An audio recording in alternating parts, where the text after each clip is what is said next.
So our next talk is going to be a story about failure and survival. And this next speaker is actually an old boss of mine, so I've been part of his journey, and I've seen him struggle through this and get out the other side.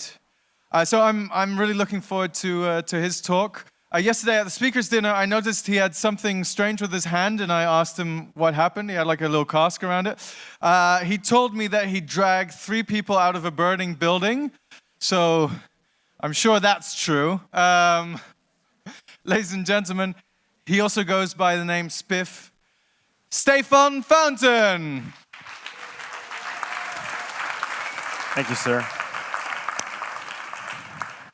So yeah, there's one motto I have, and that is never let the truth get in the way of a good story. And in this case, I have don't let the title get in the way of a bad speech, because I'm quite sure that there's a sort of conflict internal in this sentence, but I'm just gonna be very mature and ignore it. So, because I don't think there's an actual real failure here, that's why. And I don't think I was very graceful. And the survival part is me still breathing, so it's sort of like open doors. So I usually start this talk giving a big disclaimer. And I only put this slide in there because I know Nin was speaking. Normally I say that this is me, but now I changed it to say this is not me so that you'd still believe me, because Nin said anyone that doesn't do this is full of bullshit. Both of these statements are true, by the way. I am full of shit, but I'm also just a guy. And I've learned this in a sort of roundabout way, because it wasn't always like this. Back in the day, I was a rock star. It's a true story. It's a truer story than the hand rescuing 3 naked women from a building was true. Did you mention they were naked? You didn't, huh? See? It's leaving out important details. Anyway, I just had an agency that was pretty successful, and I was the shit, man. And I love myself like Kanye loved himself. What a picture. My goal was to change the world. Like I said, we had this another reference to Nin. Where did you go? Is he somewhere here, upstairs? There we go. See, you should have asked me. I would have given you the right answer immediately, because that's what I was doing. I was changing the world. We had an agency, and we were doing all these cool projects for big corporates, and they would kill every one of our great ideas in the boardroom. So we said, you know what, we got to do this ourselves. So we went out and we looked at all the other startups that were successful, and we analyzed them very deeply and long time, and we realized they all had one thing in common. They had 2 O's in the name. With YouTube, you need to cheat a little bit and add the .com, otherwise it doesn't work. But yeah, what we did is we came up with our own double-O'd name called Social. And Social needed a mascot, and it was David Hasselhoff, because the idea was we were going to provide you with hassle-free blah, blah, blah. Right? I don't want another half-assed sync tool. No, Michael. This looks like no hassle contacts. If they deliver, I'm game. Okay, Kip, geef dan maar regen.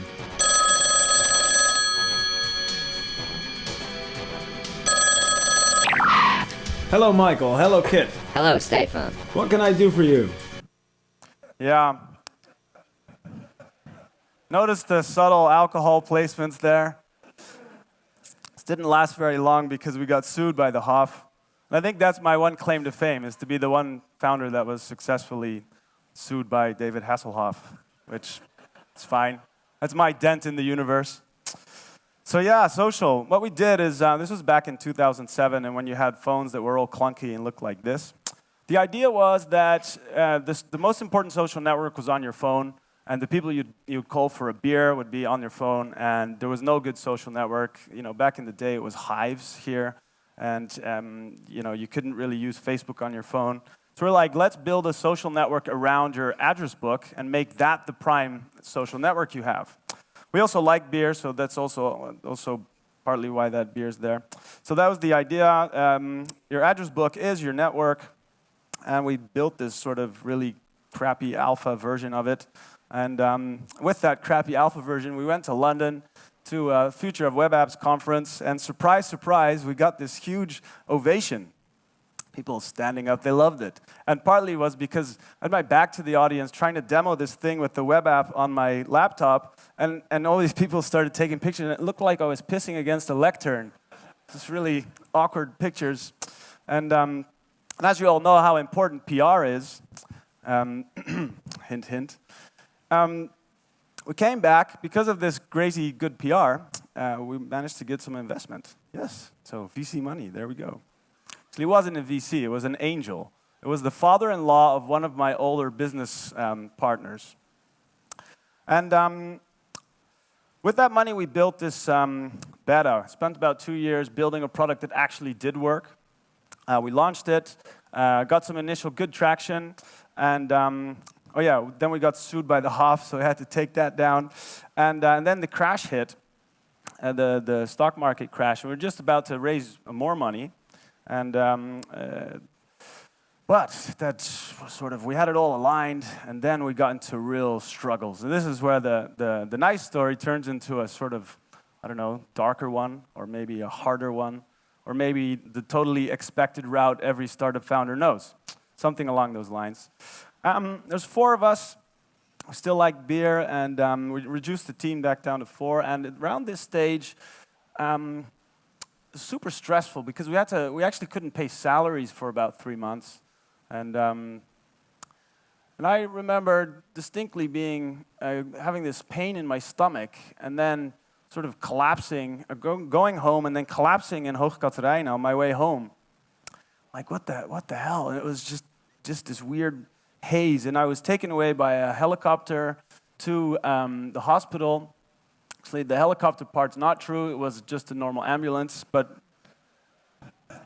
don't let the truth get in the way of a good story. What did actually happen, though, is that I woke up the next moment with these 3 ladies telling me to take my clothes off.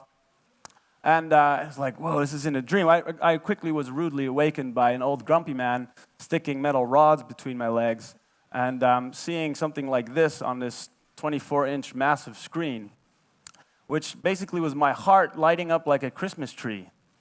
Boom, boom, boom, boom. And that's pretty surreal. And the doctor just looking at it, and I'm looking at it, and I'm completely high on morphine, so it's like, whoa, what's that, man? It's like, that's your heart. It's like, is it supposed to do that? It's like, yeah, everything's fine. So anyway, I just went home and went back to work, and everything's fine. Awesome. We kept working. I'll get back to this point later, because you might think, like, you're skipping over the most important detail, which is true, and it's the same thing that happened back then. 2011, we started talking with who would want to buy us at LinkedIn, but they sort of said no, which was fine, I guess. And we sold it to a French company that nobody had ever heard of, which is cool. It's a win, you know? We sold it. Our product had a home. Our team had a home. We made money. Everything's good. You know, I could even buy a boat. This boat looks bigger than this because the tiles here are actually this big. This is true, again. Fits about 27 people, and it stinks, and it's ugly, and I love it. So yeah, this is the sole reward of 6 years of startup troubles. Anyone still want to do a startup? So yeah, it did actually feel like a failure because I hadn't changed the world. I hadn't done this thing that I'd set out, you know?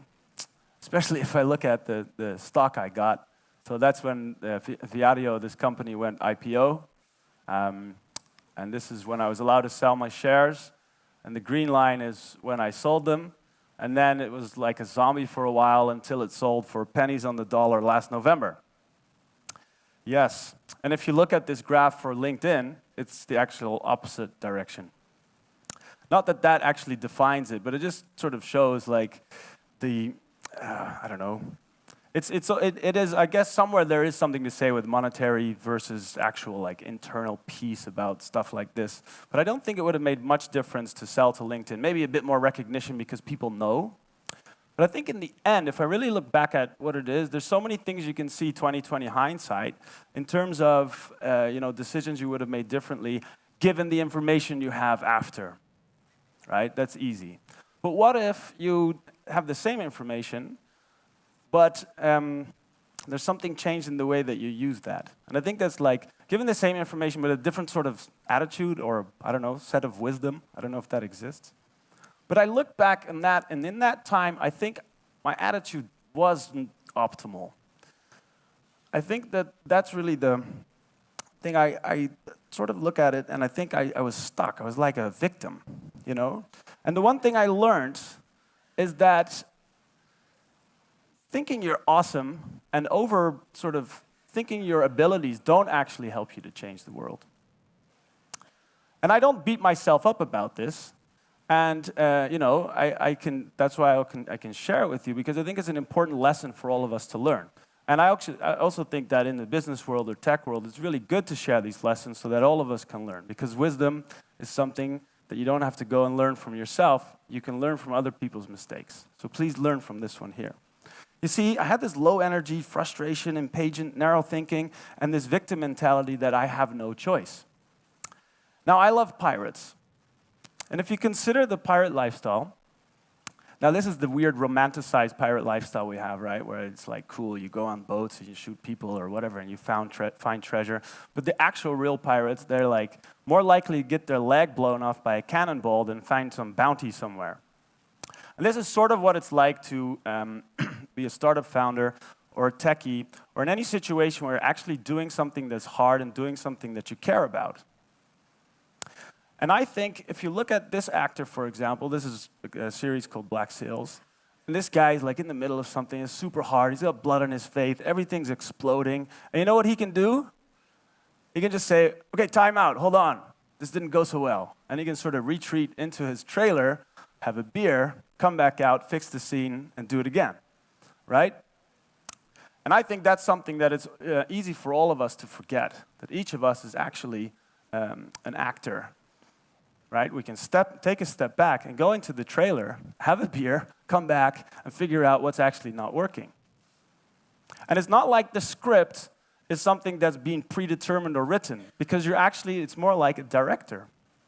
You see, if you realize one simple thing, that your point of view determines so much of how you experience a situation, much more than the actual environment you're in. Now, here's where I get a bit Anthony Robbins on you guys, but I think if you can just realize and diagnose whether you're on the one side or on the other, the difference between feeling like you're an actor in a situation or saying, hey, wait a minute, I'm not only an actor, I can take a step back, have a beer, and I can change the whole fucking script. That it doesn't matter if you're in a startup or if you're in a bigger company. If you're doing something hard, then at least you're doing something that's worthwhile doing. And secondly, you can rewrite that script. So, understanding that you're reactive and trying to become proactive, that's sort of what we want to do, right? And on one side, that means understanding and realizing you're an actor, want to become the director. So, cool. Step one, realize that that's the case, and then try and get over there. Now, this is the tricky part. How do you do that? Now, I don't have the answers. I've just read I've read a lot. There's one blog post that summarizes all of this, and that's really what I'd like to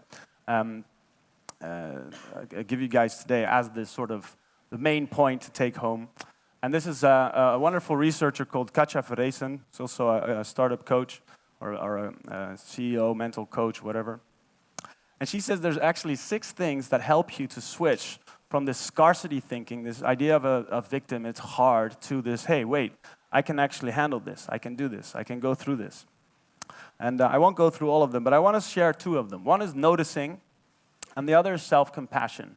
Now, for those of you that want to look this up later, I can highly recommend it. Please go to this link, and it goes straight to the article, and you can have it up. So it's abundance-much.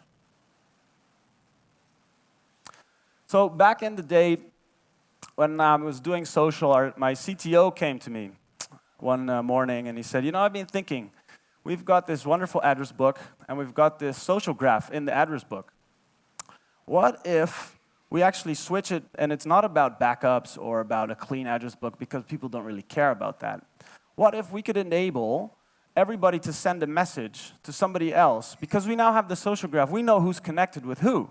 So if we enable you to send a sort of short message in a text to that other person, and they vice versa, we could fundamentally change the way text messaging is done. And my answer, it was a brilliant idea. I realized that at the time. My answer to him was, no, young Padawan, go back to your computer. Actually, it was, great idea, but you know what, we need to stick to the vision. Or some other sort of bullshit management thing that I could have said with a cup. Because I think most of you would recognize what he's describing is actually WhatsApp. So that was a $16 or $19 billion fuck up. Of course, there's much to say about execution and blah, blah, blah, blah, blah, but whatever. Still, I think if I would have noticed back then, it was a much higher value proposition than what we were working on. Second thing I'd like to leave you guys with is, this is one of my favorite books called The Road Less Traveled. And this book opens with the following sentence. It says, life is hard. If you can truly understand this simple fact, it becomes easy. What? Life is hard. If you understand that, it becomes easy. Okay, easier, he says. And this is true. And it's all a matter of perspective. You see, I think a lot of us realize that what we're doing is very hard. And it's hard because we're the first person to do it. Nobody else has done it. And if you're the first person to go through something that's there, you're probably the guy going through a wall. And the first person to go through any wall is going to have blood on their face. So now, I'm doing it all again. This time, somehow, I feel like I'm more in balance, and I'm able to see it more in perspective. Not as a victim, but as a sort of, I don't know, director of what we're trying to do. And we're still trying to change the world. This time it's through storytelling and helping companies actually reach their audience. And we've moved away from using David Hasselhoff as our mascot, sort of, because I've still put him on my business card. And please don't tell him, because I might get sued for the second time. So I'd like to leave you guys with a quote. And it's a long one, and I'll sit down and you guys can read it. The thing is that the core of what I'm trying to say is that it's much more noble for all of us to keep trying these hard things and building hard things. And it's similar to the guys and girls that set up this conference. They're the sort of pirates here. I think Boris has been a pirate here in Amsterdam for a long time, and I think there's many of us here that have been trying to do this thing that's hard. The first people to do it with blood on our face, and I think what we're seeing here today is one of those examples. Yes, it's hard to do, but it's better to do it and try it and fail than not try at all. So, thank you very much.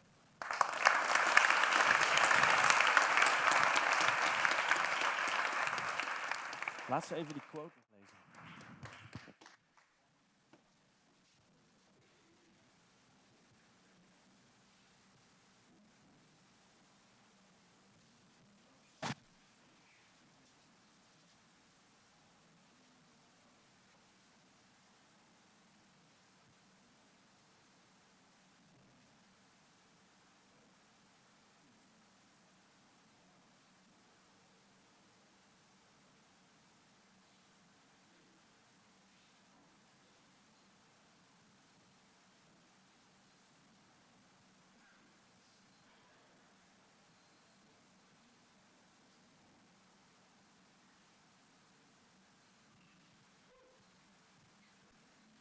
We've read it all?